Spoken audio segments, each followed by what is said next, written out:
Hello, everyone, and welcome to another edition of the BuzzStream podcast. My name is Vince Nero. I'm your host, and today I'm joined by Louise Linehan. She's a content marketer at Ahrefs. How you doing, Louise? Yeah, good, thank you. Louise did this great study on Ahrefs. Let me get the specific title is an analysis of AI overview brand visibility factors, where they studied 75,000 brands to understand correlations between brand appearance and AI in AI overviews. This study kind of blew up. I personally have heard it mentioned so many times in the past couple of weeks. I mean, this went live, in end of May, and we're recording here on July 10th. I think this kind of study is what a lot of people in the SEO space are looking for. But the other side of it is the digital PRs, I think, and PRs in general are really taking to this study because it does shed such a positive light on things like getting unlinked brand mentions and just PR in general. So I do think it's serving as kind of a catalyst or kind of even like a sales pitch, a supportive piece of data for some sales pitches for some of these agencies. So I really wanted to dig in with you, Luis, on findings and why we did it and all that kind of good stuff. But before I do, folks, I just want to remind you all to like and subscribe, share this stuff with your colleagues, comment. The more engagement and the more we can get this stuff out, the more I can have great guests like Luis on our podcast. So, Luis, let's get into this. Let's kind of, I guess, first start at why you did this study. I always find it fascinating what kind of sparks the initial research or ideas for these types of data studies. Yeah, the main kind of thing that I wanted to look at, obviously, ended up being the thing that correlated most closely, which was branded web mentions. But the idea came from a study I saw by Kevin Indig. I actually included it in the data science ticket I put in. And it was about the factors that correlate with visibility in ChatGPT, Perplexity, and AI overviews. I think it was called What Content Works Well in LLMs. And I think the main finding from that was that search volume tended to correlate most closely. But I knew that we had branded web mention data in Ahrefs, and I was just really curious. And I'd seen a lot of people talking about, there are a lot of theories flying around that branded web mentions were the way to go if you wanted AI visibility. And I kind of wanted to prove or disprove that hypothesis with data. Yeah, it was basically born from Kevin Indig. So thank you, Kevin. And Yeah, shout out to Kevin. He's on our podcast as well. So we'll have yeah. to make sure we shout out. Yeah. So yeah, and I knew we had the data, like I said, in we've got a tool called Brand Radar and also Content Explorer, which is essentially like a database of 16 billion web pages. So yeah, I was like, okay, I really want to test this. So that was where it all came from. Yeah, that must be pretty amazing to be able to kind of tap into that type of data, right? Yeah, well, I didn't personally tap into it. We have an awesome data scientist, but otherwise I wouldn't have been able to get into it. But yeah, it's very interesting having that on hand. Yeah, and you have a content background. I mean, you worked at BuzzSumo for a long time as well.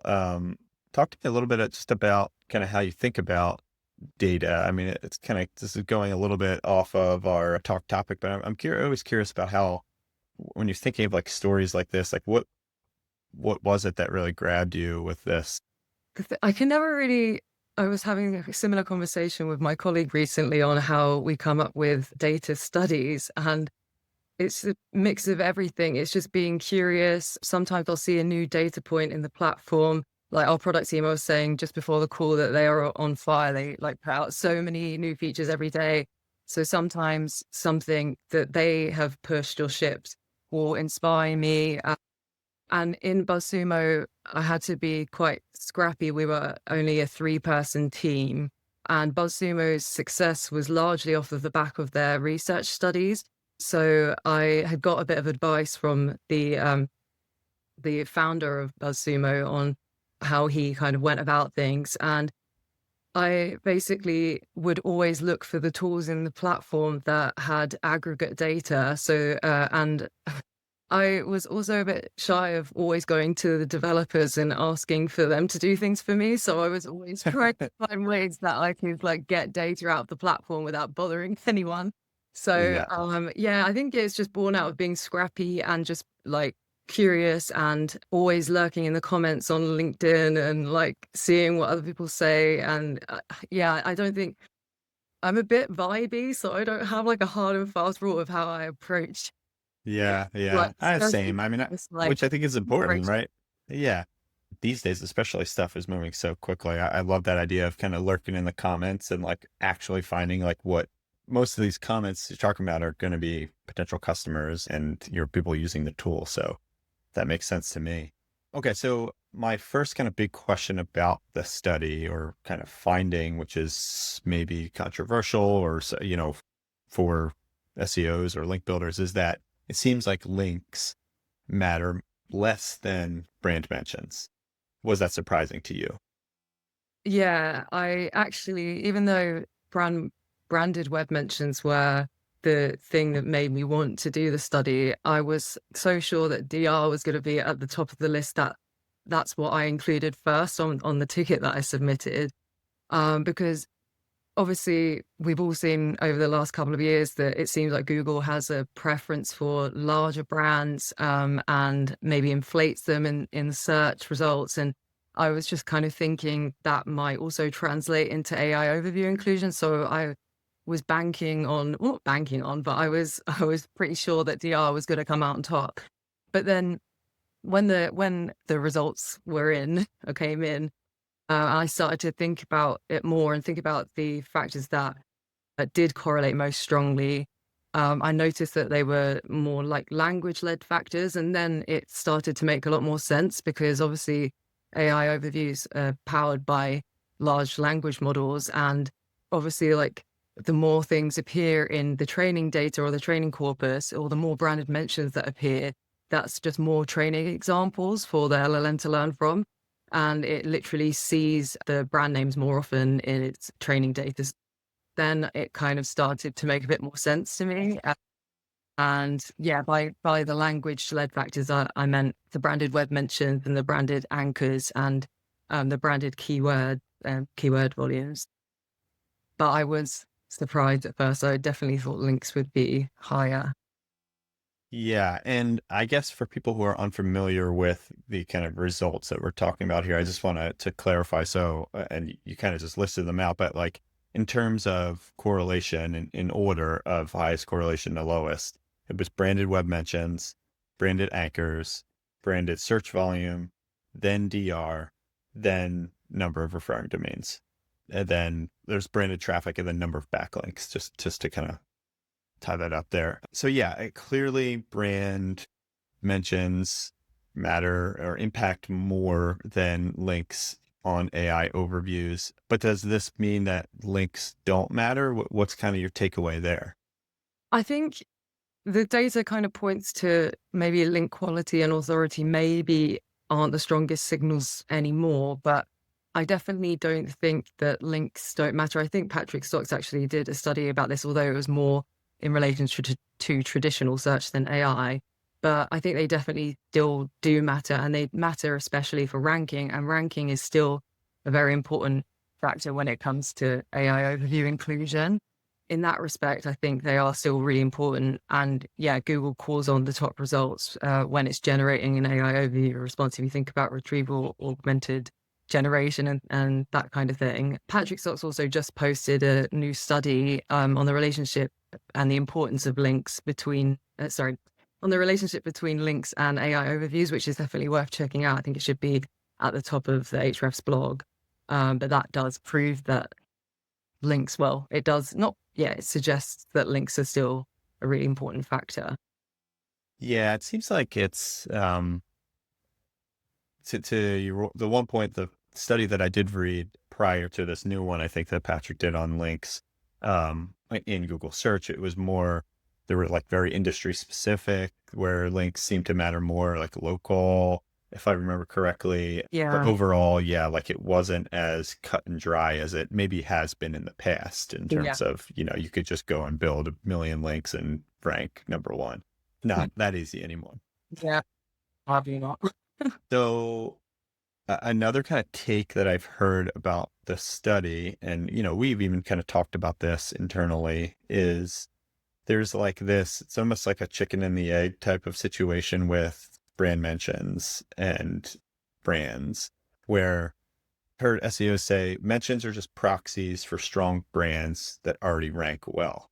So like you're already ranking, so you're out there, your brand is out there, people know you, which reinforces the number of times you're going to show up. And it's this kind of flywheel, but you know, Yeah.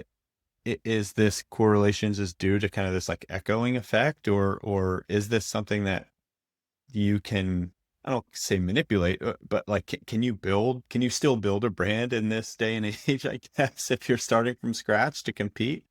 Yeah, definitely thought about this a lot when I was writing it. To be honest, I partly agree, and I partly don't like. I do think the most mentioned brands, um, I do think mentions, sorry, are the byproduct of a strong and established brand. And obviously, in this study, we saw that the most mentioned brands appeared in AI overviews about 10 times more than the other when we were breaking it down by quartiles.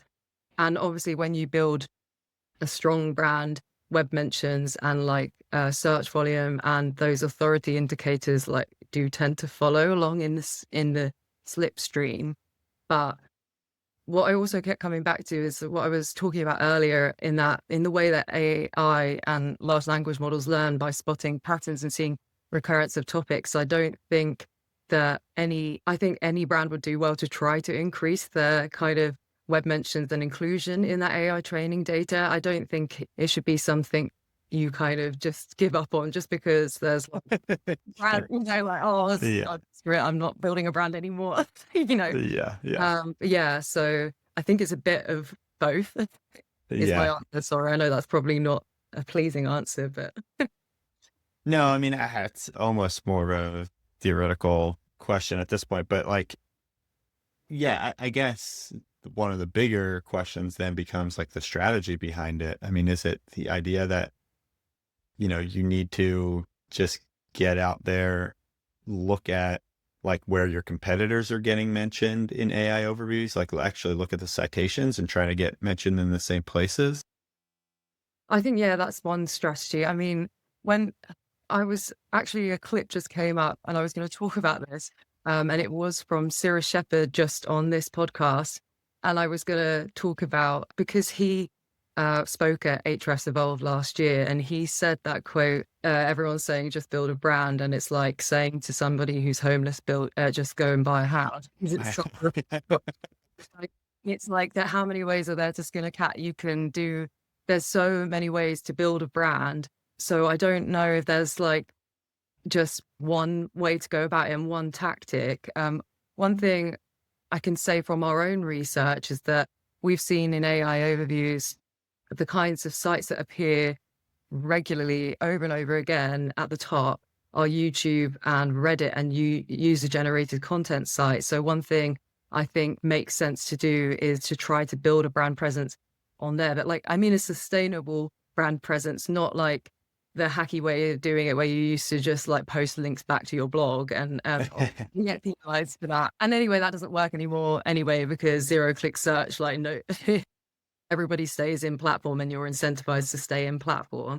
But I think that's more one of the more actionable ways I could see people going. But yeah, there's so many ways to build a brand. Like you could turn to branded content, you could do news jacking, thought leadership, you could incentivize reviews. Like there's just so many ways you could go.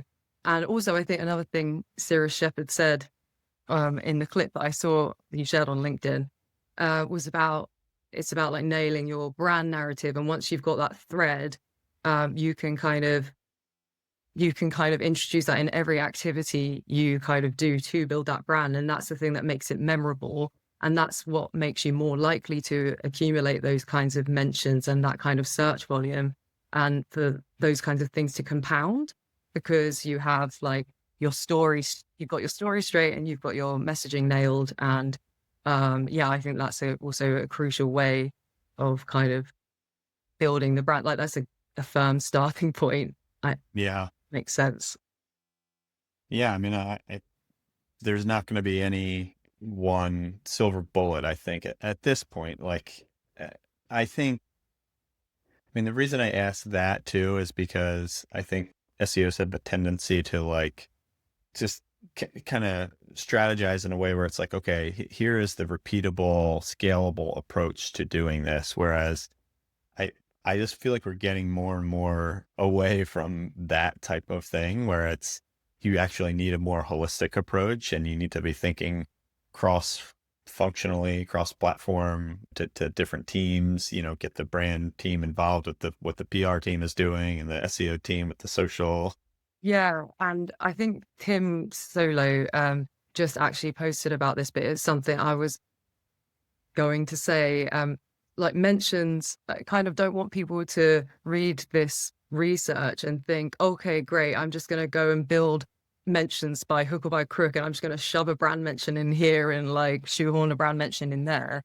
I think like mentions aren't goal. It's like like we said, it's building the brand that is the goal, and the mentions will follow along if you build a brand well. And Tim Solo, sorry, just posted about that on LinkedIn. I think he was saying everybody's focusing on the outcome, which is the mention in AI. But you should be thinking about like the input, which is your visibility across the web and your brand awareness from like a strategic perspective. And I think, yeah, that's a really important way. It's a really important way to frame it. Don't just kind of make your mentions the goal and don't just build mentions based on the volume of mentions. You should think about the quality of the mentions you're building because the quality will compound and you'll get more mentions down the line. Whereas if you're hacking your way into certain spaces, that's probably you're either going to get penalized or those will eventually drop off and it won't be sustainable. Yeah. Yeah. Yeah. It is a kind of tough pill to swallow, I think, for some people too, where it's like, I think we've been in a space at this point where it's been so easy to kind of, I don't even want to say manipulate, but like, format these approaches in a way that are super scalable. I had someone on our podcast, Alex Johnson from the Grit Group. This is an agency I worked at briefly, and he said something I always kind of repeat nowadays because he was saying like you can't fake it anymore. You can't fake building a brand in the way that you used to be able to, and I think that is more relevant than ever these days. Yeah. Um, I want to ask another question here, Luis, something that comes up in certain contexts where this idea of like, is any news good news? And I've asked this to a couple different guests that we've had because, there are instances where like people might say something or publish something just to kind of get a response or just to, drum up some whatever on social or get articles written about your brand. I think back to a book I read way back when that kind of got me into the industry, and it was Trust Me, I'm Lying. Sorry, yeah, Trust Me, I'm Lying: Confessions of a Media Manipulator by this guy Ryan Holiday. Are you familiar with that book? I've heard of it, but I haven't read Yeah. it. So he was like the CMO for guys like Tucker Max and American Apparel, and he would just kind of do stuff to kind of get kind of like guerrilla marketing and it's like rattling cages and stuff just to get buzz. Yeah, yeah. But anyway, so I always think about that when it comes to brand, especially when you get into the brand mentions, because there might be cases where you're getting negative press or not great press, but you're getting mentions. Do you think at this point, let's start with this question. Was there anything in your study that looked at positive or negative mentions to suss that out? We didn't. I would love to look into sentiment of branded mentions, but it's not something that we have looked at yet. So it wasn't within this piece of research. Yeah.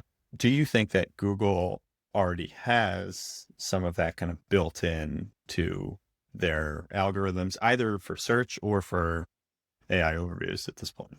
I think, well, going by the fact that, well, everything that's being shared on LinkedIn about how people have managed to hack their way into AI, so I don't know about right now.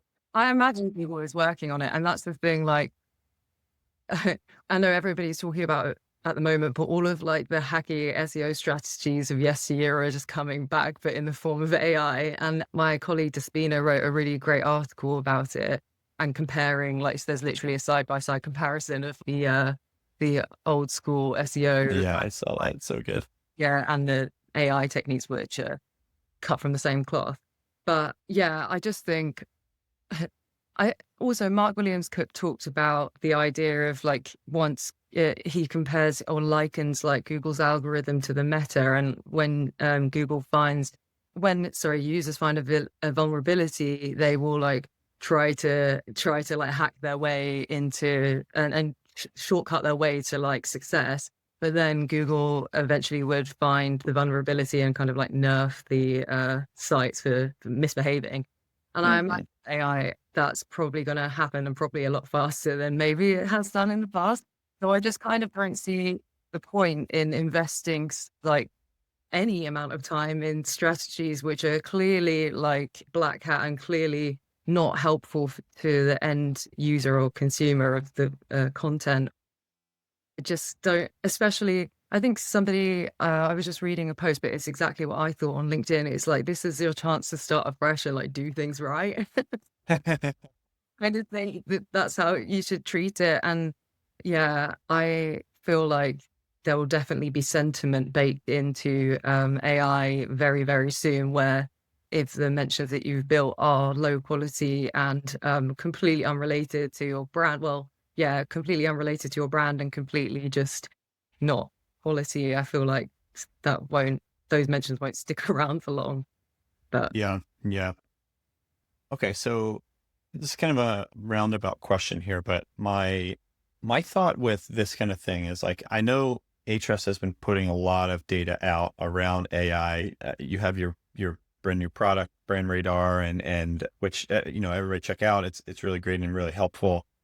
I struggle now personally where I'm like I don't know kind of what area to put my chips in where it's like, should people be optimizing for AI overviews? Should they be optimizing for ChatGPT? Should they be optimizing for regular old search?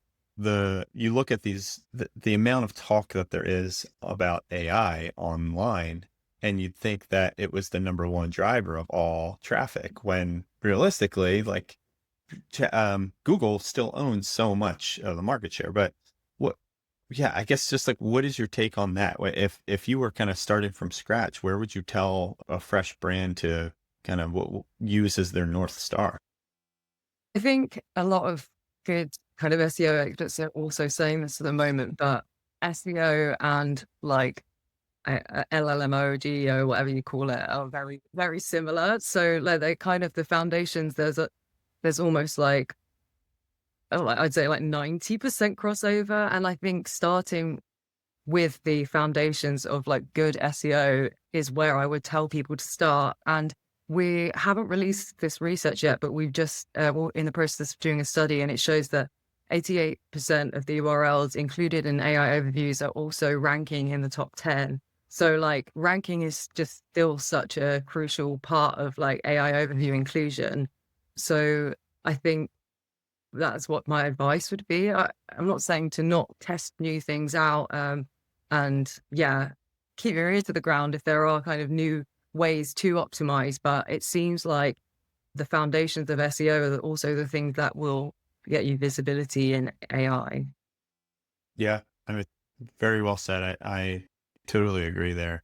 Okay, last kind of two questions. And you mentioned one of them, but was there anything that didn't make this final study that you wish you could have included? I think the one that you mentioned was brand sentiment would have been kind of cool to understand that brand mention sentiment.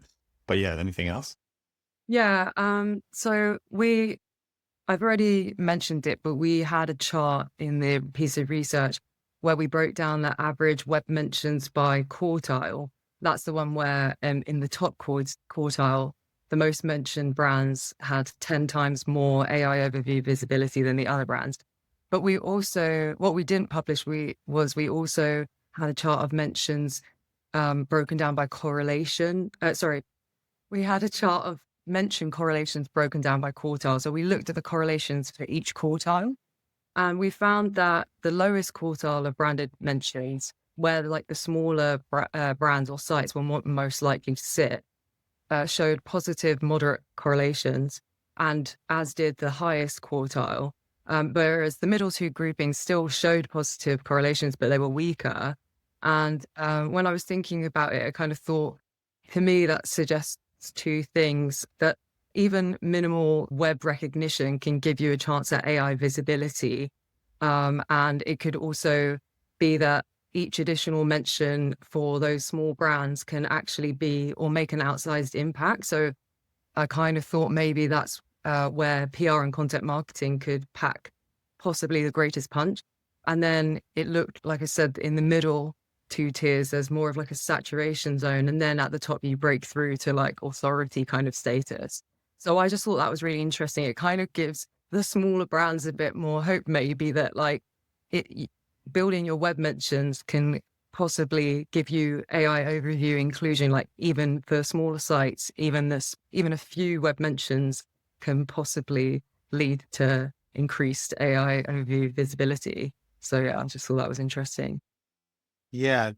What is the Google terminology for, I forget, one of the most recent, or not recent, maybe in the past 2 years, like algorithm updates where it was like they were trying to pull, it's not like deep cuts. They called it something else, but it was like they're trying to surface information that was like buried.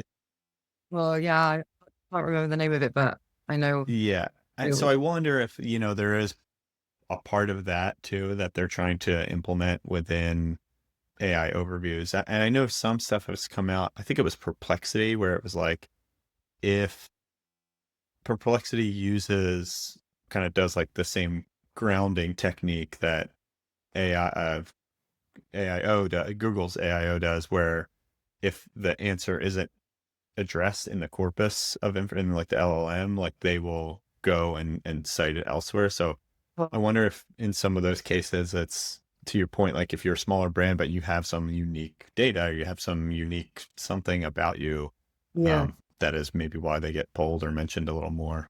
it's yeah, information gain. Yeah, I also was thinking about AI does kind of democratize kind of visibility for smaller brands in certain ways. If you think about the stateful search patent that Google's released, and like personalization, that the hyper personalization that AI kind of brings about now, things like users' past queries, their preferences, and their activity, those all determine what the AI responds, like how the AI responds and which sources it includes.